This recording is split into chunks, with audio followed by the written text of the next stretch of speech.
We've all encountered chilling cave exploration tales, some with happy endings, while others conclude in the most unimaginably grim circumstances. Cavers continually strive to uncover the mysteries that lie ahead in the darkness, willing to squeeze through minuscule crevices and risk their lives just to glimpse what lies a mere foot away.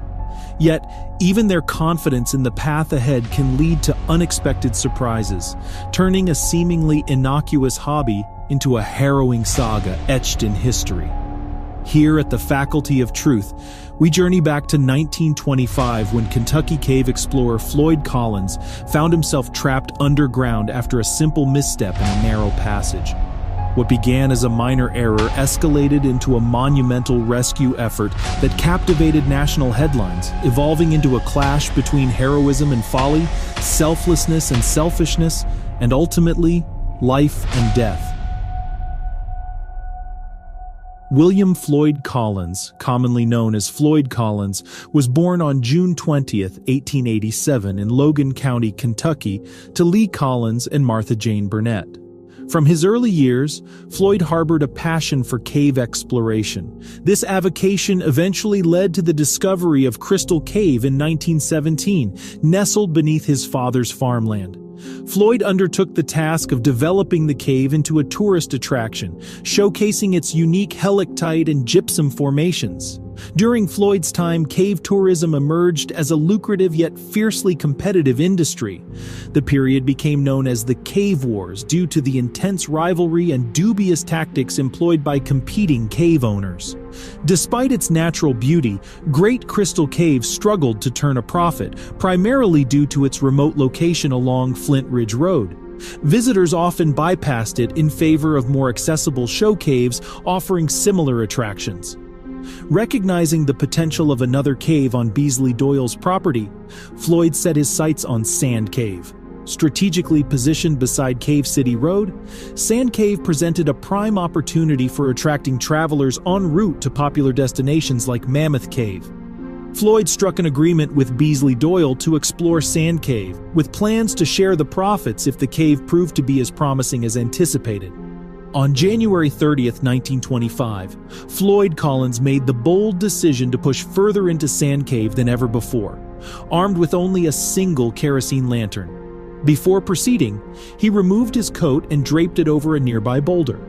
Venturing into Sand Cave on that fateful day, Collins encountered numerous obstacles. Tight passageways forced him to maneuver with caution, at times inching forward on his stomach, compressing his chest, and propelling himself with his toes. The path led him to a pit that, curling horizontally, dropped 10 feet into a small cubbyhole, culminating in a tight crack. Emerging onto a ledge, Collins illuminated the cavern with his kerosene lamp, revealing a vast room extending approximately 60 feet below.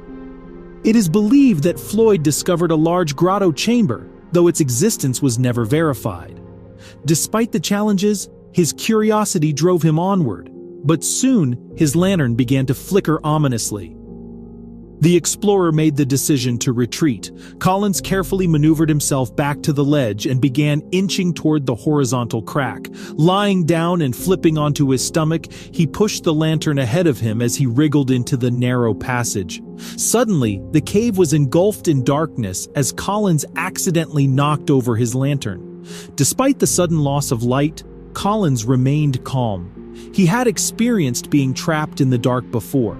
Carefully, he made his way toward the bottom of the 10-foot pit, feeling his way along what he believed to be the cave wall. However, as he lunged forward, a rock gave way, causing his left ankle to throb with pain. His foot had dislodged a 27-pound rock, which had become wedged around his ankle, trapping it in place. Despite his efforts, he found himself unable to free his foot from its awkward and painful position. On Saturday morning, neighbors discovered Floyd's coat hanging just inside the cave entrance. They navigated through the narrow passage until they heard his cry for help, then mobilized a rescue team. Among them was Floyd's younger brother, Homer, who was one of the first to reach him. Unfortunately, Floyd's tightly pinned body blocked Homer's attempts to reach his foot. All he could do was clear some dirt, offer him sausages and coffee, and shield him from the incessant dripping cold water with an oilcloth. while he watched his brother slip in and out of consciousness. The rescue team opted for a pulley system with hooks, but encountered significant challenges in their attempts. As they began to pull, Collins only moved a few inches before screaming out in pain from his injury. His cries indicated that he felt as though he was being torn apart. In a desperate move, the rescuers decided to dig around Collins to reach the rock, trapping him. However, as they dug, they noticed the passageway and ceiling developing large cracks. Sizable rocks began to slump downward, and debris fell around them. Hurriedly, they made their way out of the cave as rocks started to tumble. Eventually, a cave collapse occurred, completely separating the rescue teams from Floyd Collins. The rescuers were facing profound defeat. Engineer Henry Carmichael took charge of supervising the creation of a 6x6 vertical shaft to reach Floyd.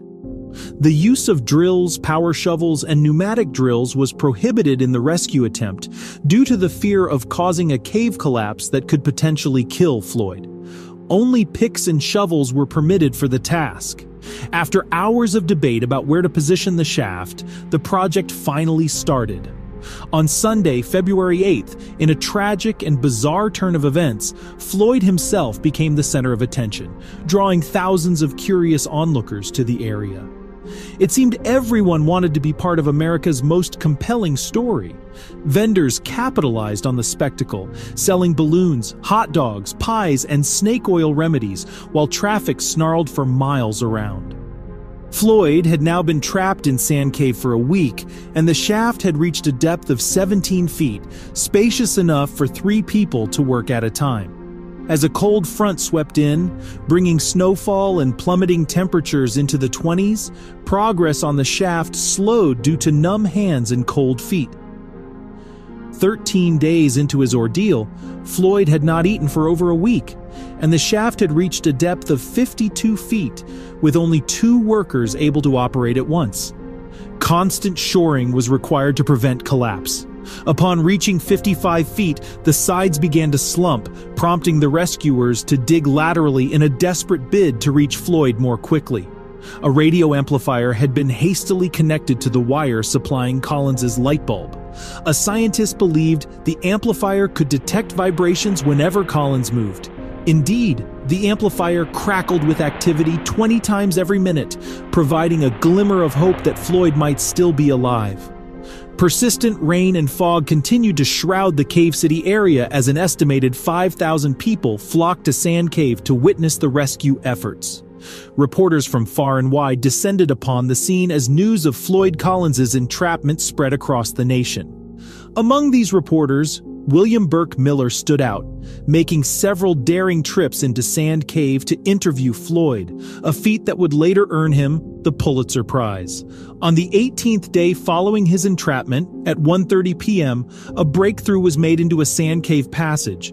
The radio amplifier had ceased crackling a few days prior. Tragically, Floyd Collins was discovered lifeless. The cause of death was attributed to exposure, exhaustion, and starvation. Given the condition of his body, it was determined that he had been deceased for over 24 hours. With Floyd's leg still trapped, the decision was made to leave his body in Sand Cave and abandon the rescue shaft, which was slumping at an alarming rate. The risk to further lives was deemed too great to continue the rescue effort. After several months, Floyd's brother, Homer Collins, used the profits to retrieve his brother's body.